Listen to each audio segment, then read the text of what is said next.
Warning! Pakar Indonesia turun gunung.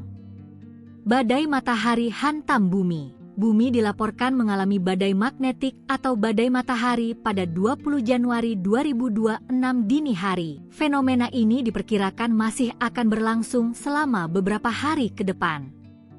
Mengutip unggahan Instagram resmi BMKG Geopod_BMKG, Jumat 23 Januari 2026, fenomena ini dipicu oleh ledakan matahari moderat yang mengakibatkan lontaran massa corona. Aliran partikel bermuatan dari lubang corona tersebut mempercepat angin matahari yang kemudian menghantam medan magnet bumi. Berdasarkan hasil pemantauan BMKG, meski tergolong badai magnet berat, BMKG menegaskan bahwa dampaknya terhadap wilayah Indonesia relatif kecil.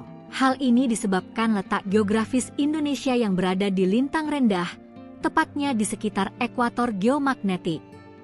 Secara umum, badai magnet dapat menimbulkan sejumlah dampak, antara lain gangguan komunikasi radio HF, high frequency, gangguan sinyal satelit dan GPS, munculnya aurora yang biasanya ada di daerah lintang tinggi.